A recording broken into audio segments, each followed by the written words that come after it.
Assalamualaikum warahmatullahi wabarakatuh. Alhamdulillahi rabbil alamin. Wassalatu wassalamu ala asyrafil anbiya'i wal mursalin. Nahmaduhu wa nasta'inuhu wa nastaghfiruh.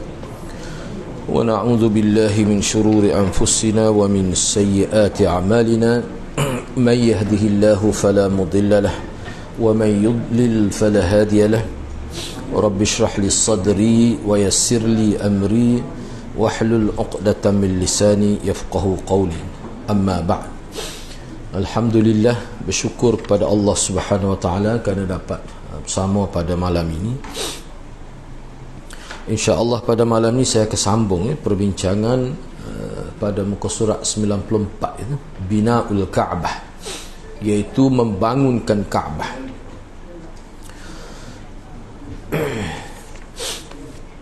Ibn Hajar berkata, diriwayatkan oleh Abdul Razzaq Al-Hakim dan At-Tabarani bahawa Kaabah pada zaman jahiliyah dibangun dengan batu bata yang disusun, bertumpuk, itu mana yang disusun tanpa ada tanah liat, susun bata begitu ya, dan semacam simen itu pun tak ada yang boleh mengikat antara batu bata itu.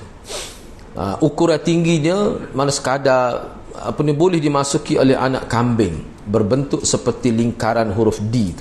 Sekarang ni pun kalau tengok ke atas pun nampak macam D, termasuk dengan hijir Ismail itu. Tu pun gitu dah lah dulu. Tapi rendahnya siapa anak kambing yang kecil tu pun boleh lompat gitu masuk. Dinding tu tak ada lagi. Peringkat awal dulu.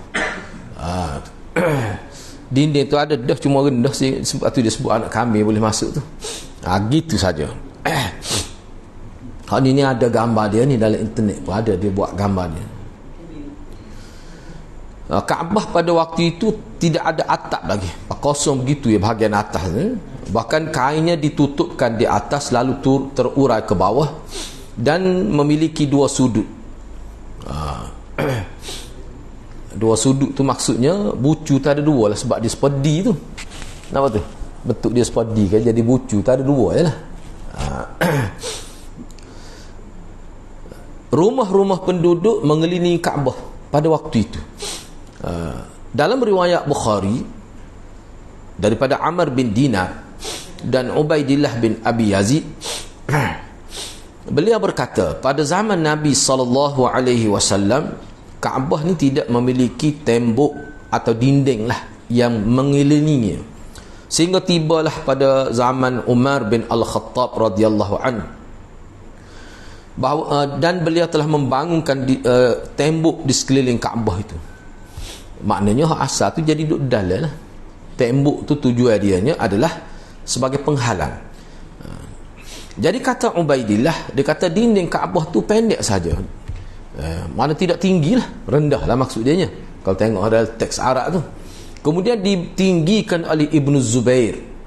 Oleh kerana itu apabila hujan datang, maka selalu berhadapan dengan air deras yang mengalir daripada bukit lah, sebab dia kedudukan bentuk muka bumi. Mekah tu dia wadi, macam kawah lah, sekeliling tu bukit. Jadi bila hujan tu air tu berkumpul di tengah. Jadi tidak ada tembok di sekelilingnya yang boleh menghalangnya. Mana air deras tu jadi runtuh dan sebagainya, mudahlah simim sebab dia susun batu bata. Ini tidak termasuk yang asas yang dibangunkan oleh Nabi Ibrahim, tak termasuk ni. Waktu asas tu duduk di tanah tu. Ni dinding dia. Baik. Sebab itulah kalau kita tengok dalam internet pun ada, kalau dalam internet pun ada, tengok dalam internet pun kalau nak baca boleh sejarah Kaabah tu. Macam-macam lah dia sebut. Cumanya kena berhati-hatilah juga, sebab dia ada juga riwayat-riwayat yang tidak sahih. Jadi ketika usia Rasulullah SAW telah sampai 35 tahun, mana sebelum Nabi jadi Nabi lah, datanglah banjir besar yang menyebabkan dinding-dinding Kaabah rosak dan runtuh tu sampai pada tapak asal dia yang dibina oleh Nabi Ibrahim AS. Mana pada waktu itulah maka orang-orang Arab Quraisy pada waktu itu bermaksud merobohkannya. Roboh ni maksudnya awak semula lah, dah mungkin runtuh ni. Tetapi timbul ketakutan dalam hati mereka, kalau terjadi sesuatu yang tidak baik lah, Sebab dia pada waktu ini dia anggap Kaabah ni keramat. Kesenulah kesel Abrahah tu. Nak buat ngana-ngana pada Kaabah, nak rombok, nak setuh pun jadi seolah tak berani. Takut. Oleh kerana itu datanglah Al-Walid ni antara pimpinnya dia pada waktu itu dengan membawa kampak, dia kata tak, bukan kapak, macam beliung dia panggil. Dia panggil apa ni, kalau dalam asar dia tu dia panggil mi'wal. Mi'wal ni hak tajam tu, dia dua mata. Hak tajam so hak lepas so dia boleh memecahkan batu tu, memecah lantai tu, dia panggil mi'wal. Kalau kapak faksun dia panggil. Takut kata dia kampak ni nak ada ni, dia bahasa Arab dia mi'wal. Mi'wal ni mana beliung lah, ataupun tanjak panggil tak. Hak jenis pesing dia boleh kukuk tajam pada dua mata tu. Ada mata tu dua belah tu boleh sepanjang tu. Dia guna untuk memecahkan lantai lah. Dia guna tu lah. Jadi dalam keadaan dia bawa dia punya beliung itu ataupun tanjak tu, dia kata, apakah kamu menghancurkan Kaabah ni dengan maksud nak baiki ataupun nak merosakkan dia? Biar jelas dulu. Kita nak putus habis ni, nak buat semula kau memang maksud nak musnahkan. Jadi orang Arab pada waktu tu kata, tak, kita maksud nak memperbaiki dia lah. Lalu Al-Walid kata, ketahuilah, sesungguhnya Allah tidak akan membinasakan orang yang berbuat baik dan kemudian dia mulai menghancurkan bahagian tertentu daripada saki-baki runtuhan itu. Malam itu jadi tak ada siap hari itu. Kalau anda terima huklatan malam itu, pakat doa sejadi warna pada Walid ni. Takutnya bekok-beking mana-mana ke tak. Dia nanti tengoklah, tak ada bunyi tepik senyap molek, tak ada bunyi gapo. Dia tunggu, takut tu tak hilang lagi tu. Jadi malam tu berlaku penantian lah apa yang akan terjadi pada Al-Walid, kerana dia tu joranya, dia hak mula-mulanya. Kalau terjadi apa-apa lah malam itu, mereka akan kembali ke semula keadaan Kaabah seperti sebelum itu. Takut, malah takut bimbang mereka amat kan. Baitul Atiq dulu dia sebut Baitul Atiq, rumah Usan, muka sampai Nabi Ibrahim lagi. Maka perubahan akan dilanjutkan kalau ternyata Allah meredai. Tiba-tiba tak berlaku apa-apa, segar molek Al-Walid tu. Mana esok tu, maka pagi esok Al-Walid kembali melanjutkan pekerjaan dia dan diikuti oleh orang ramai. Jadi tak ada dah rasa takut tu. Hinggalah dinding Kaabah roboh semuanya dan sampailah kepada asas binaan itu yang diasaskan oleh Nabi Ibrahim alaihissalam. Jadi mereka biarkan, mereka tidak buat perubahan pada foundation dia lah, kita kata pada tapak asal dia tu. Dan mereka membiarkan tapak asalnya seperti yang kita kata asal, dan mulai membangun kembali dinding-dinding Kaabah dengan harta yang didermakan, dengan syarat harta itu bukan hasil prostitusi. Itu maknanya dia panggil mahrum baghiyun, itu maknanya hasil daripada pelacuran, hasil daripada perbuatan sunda. Tak ada, tak sia tu. Itu duit danaah, dia panggil danaah ni, mana duit kotor itu, bukan daripada hasil urusan riba, transaksi riba, dan bukan kerana hasil kezaliman ambil harta dengan cara tak betul. Hak tu tak sia. Semua harta tu mesti wajib bersumber daripada yang halal. Hak lain tak apa, buat rumah tak apa. Ni buat masjid ni tak boleh. Bukan sekadar masjid ni Kaabah. Takut juga dia ada dah perasaan tu. Padahal pokok dia ni pun hangit. Wailul lil mutaffifi, itu kepada pokok dia lah. Celaka orang yang mengurangkan timbangan. Tapi maknanya untuk Kaabah ni, sebab Kaabah ni dia ada satu semacam keramat dari dia anggap begitu. Dia tak takut pada hukum Tuhan, tak takut. Tu. Sebab itulah setengah-setengah ulama kata tidak jelas orang Arab memulia Kaabah ni atas dasar kerana lanjutan daripada ajaran Nabi Ibrahim ke, ataupun dia anggap keramat saja. Itu tak jelas. Ramai juga penulis sirah kata dia anggap keramat rumah Allah kan, sebab puak dia ni percaya Allah menciptakan langit. Lepas tu tamu-tamu kisah Abrahah kan, para tentera bergajah tu, takutlah dia ni. Ada sudut itu ya. Sebab tu berhala penuh dalam tu. Di zaman Nabi pada Fatih Mekah tu penuh dah berhala ya. Baik. Jadi orang-orang Quraisy berjaya menunaikan tugas dengan membangun Kaabah berdasarkan kepada kepakaran kabilah masing-masing. Tu jatah tu kalau berasal pada Arab tu, maknanya berasal pada orang ni ambil bahagian ni, orang ni bahagian ni. Masing-masing kabilah tu dia ada kepakaran. Jadi dia bagi tugas lah. Rasulullah juga terlibat dalam pembangunan Kaabah. Diriwayatkan daripada Jabir bin Abdullah radhiyallahu anhu, beliau berkata, bila mana Kaabah dibangun, dibina Kaabah selepas keruntuhan itu, maka Nabi SAW pergi bersama pak saudara dia lah Al-Abbas radhiyallahu anhu.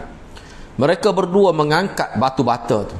Kemudian Al-Abbas berkata kepada Nabi SAW, letakkan mana kain kamu, izar ni mana kain hak ikat pinggang sampai ke bawah, hak di atas tu baju, izar ni hak pakai tu hak ke bawah tu. Sebab kita pakai baju Melayu pakai kain pelekah, hak kain pelekah tu. Nah, Abbas suruh pecah tu, letak ke di atas kepala sebagai pelapik lah, supaya tidak melukakan kepala dan sebagainya lah. Nabi pun buat gitulah. Bukan makna telanjang ni, mana ada pakaian lain, kita kata ada lah, kita kata pakaian dalam tu, mana tak nampak aurat mughallazah itu. Dia aurat ni bagi dua, baru kita mudah faham. Aurat mughallazah kita panggil kemaluan tu, sama ada kubul dan dubur, itu dipanggil aurat mughallazah. Hak tu tak ada khilaf, kalau ulama kena tutup tu. Hak khilaf ni sekat paha tu, khilaf tu dia panggil aurat mukhaffafah. Mutawassitah tu tak ada. Tu najis. Tu ni dak ni aurat ni. Mudah faham. Jadi cabut kain pun tak nampak tu, ada lagi lah, kita kata seluar sendul lah, kita kata bahasa kita lah ni kat spendul, kita kata tak. Tapi nampaklah aurat mukhaffafah itu. Tu. Tiba-tiba Nabi jadi terjatuh dan disebut tu pengsan lah. Sehingga mata tu belalak, disebut dari riwayat, tengok ke langit macam tak khabar gitu. Dan bila dia sedar, dia pun kata, kain aku. Makna Nabi ni sudah ada sifat malu pada apa. Orang Arab itu biasa, apa kedaman gitu. Tapi Nabi ni dia jaga dah tu. Hak mughallaz orang Arab pun tak tunjuk tu. Kalau dia tawaf, kalau kita baca sejarah dia tawaf sambil telanjang, mana tempat kemaluan kubur dan dubur dia tutup. Situ ya dia tutup. Kalau perempuan kan macam bikini lah kalau dalam sejarah sebut. Sebab tu perempuan dia tawaf malam masa dia buat haji tu. Jadi hak dia bukanya tempat dada dia tutup ataupun abdomen. Tapi hak tu dikira telanjang dah tu. Tak nampak aurat mughallazah tu. Malu juga dia pun, bukan dia orang jakun tak apa ni. Itu maksudnya. Hak ni pun gitulah juga. Jadi Nabi tu tak biasa mendedahkan aurat sampai tinggal pakai dalam saja. Sehingga jadi pengsan bila nak buat gitu. Hak ni ulama masukkan di bawah bab ismatur rasul. Allah jaga Nabi sebelum jadi Nabi lagi. Mana bab aurat ni pun Allah jaga dah. Tiba-tiba jadi pengsan. Baik, kemudian bila Nabi sedar tu, pak saudara dia Abbas pun tutup semula lah. Ambil semula kain dia tu, pakaikan kepada dia lah. Baik, tak apalah. Setelah sampai tu boleh tengok tu, rujukan tu hadis tu, kita tengok Sahih Bukhari. Dia buat manaqib Ansar bab bunyanul Kaabah. Bunyanul Kaabah ni maknanya binaan bangunan Kaabah itu. Setelah sampai pada peletakan akhir sekali sesah dah tu, nak letak Hajarul Aswad tu pula, timbul masalah pula situ. Mereka berselisih faham pula siapakah ramai kabilah. Nak tujuan apa? Nak suruh ada nama dalam sejarah. Orang letak Hajarul Aswad tu, dia akan jadi sejarah, dia pun faham dah tu. Jadi nak biar ada kemuliaan. Puak kita terlibat letak Hajarul, berebut nak letak. Siapa nak letak tu? Semua kabilah tu ada hasrat masing-masing. Ada keinginan untuk meletakkan Hajarul Aswad kerana nak dapat kemuliaan. Hingga hampir-hampir berlaku peperangan, bukan sekadar pertikaian biasa, tidak. Balah tu siapa mereka nak tetak, kita kata. Sehingga Bani Abdiddar ni dia popok dia iri tangan. Dia pun tak ada hal bekah. Darah. Nak perang ngerti bukan main-main. Siapa gitu, kita kata tak. Tidak sekadar berebut lambung kursi dah. Ni tidak tu ni, berat pada tu lagi. Siapa apa ni Bani Abdiddar siapa kalau kita tengok cerita ke dia kira pu tak ada hal bekah masing-masing, dia capur tu darah, maknanya sanggup mati. Anak perang sampai situ. Kemudian mereka bersama Bani Adi ia bersumpah untuk bersedia untuk mati, dan kondisi pada waktu itu berlangsung sehingga beberapa hari, ada disebut 3 hari. 3 hari hidup tahap itu nak buat lagu mana. Tu. Akhirnya tokoh paling senior lah, Akbarus Sinnan, tokoh paling senior, Tokoh paling sepuh tu mana Akbaru Sinan. Tokoh paling tua lah, paling dihormati, Syekhul Masyayikh dia tu. Yang bernama Abu Umayyah bin Al-Mughirah Al-Makhzumi. Terletak dalam pemikiran dia kata gini lah, dapat ilham. Dia mikir nak mana tak sebal, tapi semuanya nak biar terlibat dan nak angkat Hajarul Aswad, nak letak di tempat asal dia tu. Jadi dia kata gini, wahai Quraisy, ya ma'syar Quraisy, kamu tentukanlah seseorang untuk menjadi hakim. Yang mana orang itu kira-kiranya ni, pada waktu ni, selepas ni kita tengok siapa dia yang mula-mula masuk melalui pintu masjid tu, muka Kaabah di tengah. Siapa dia yang mula-mula masuk?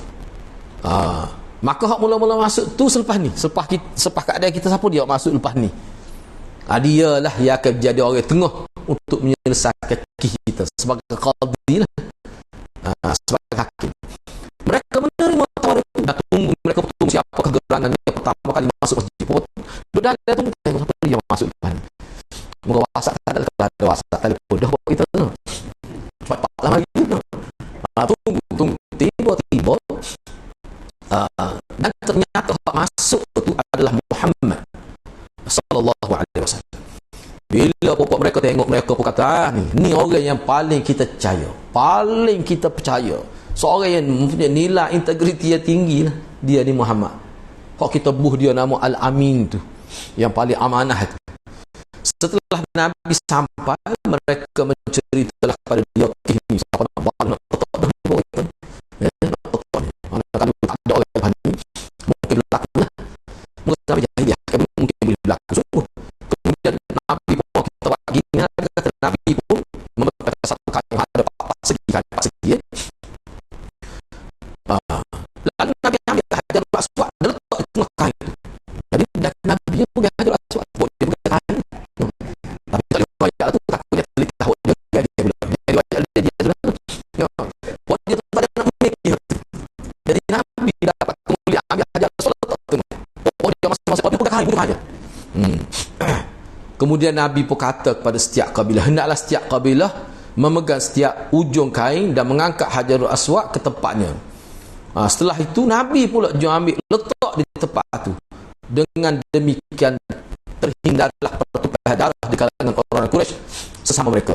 Hak ni kalau dalam syarah hadis ni memang disebutlah, nak ayatnya Nabi dapat kemuliaan paling besar. Ana rasa orang Arab pada tu pun telitah tu. Tapi tak ada bila Allah dia ke Muhammad juga kan. Dia ke Muhammad juga. Telitah tu sekali di belakang tu pun. Tapi kalau tidak Muhammad nak akal tak nak support kita. Tak dulu. Biarlah tak puas hati mesti ada tu. Kita pergi bujuk kaya. 2 kali dia akak Hajar Aswad. Dia hok pindah mula letak sini. Lepas tu akak bila sahapa lepas tu pakak bujuk pergi. Dia juga jual akak letak. Jadi dah Nabi 2 kali pergi Hajar Aswad. Tapi dia tak nak kata kepada masa senyap. Moga tak disetujui dah kan. Setuju dah nak latih Nabi. Dia tak boleh kata apa dah. Nabi pun berani buat gitu pun sebab orang tu orang latih dia bukan minta pun nak jadi penyelesaian masalah. Jadi kuku mana pun ni boleh Nabi juga lah kelebihan Ustaz. Tapi kuku mana pun dia ni ada jasa belaka setiap kabilah pegang bucu kain tu. Baik, kenyataannya adalah harta yang terkumpul dari orang-orang Quraisy itu kenyataannya adalah harta yang terkumpul dari orang-orang Quraisy terbatas sehingga menyebabkan pembangunan Kaabah tidak memungkinkan untuk membangun seperti bangunan Nabi Ibrahim asal dulu. Jadi duit tak cukup tadi lah. Mungkin nak cari halal. Sebab tu kita nampak sini mana banyak tidak halal. Sehingga duit halal tu kumpul-kumpul tu tak ada cukup nak membangunkan dengan sempurna Kaabah itu. Tu. Seperti asal. Dengan sebab itu mereka terpaksa mengurangi saiz bangunan itu. Mereka hanya memberi tembok pendek di sisi utara hanya sebagai tanda bahawa itu adalah bahagian daripada Kaabah. Itulah orang panggil Hijr Ismail. Masa tawaf tak boleh masuk tu, setuh pun tak boleh dini dia tu. Walaupun nak masuk pun dia ada tentera dia jaga. Anagi tak boleh masuk kali abu. Ada semua kata tak tidur tak jaga ni. Kita pergi masa ada semua. Rupanya dia ada kena duit juga nak masuk. Dia ada orang Indonesia, ada kita duit dia kira dah dengan hak jaga tu. Oh kena nak benar. Bui 400 ya.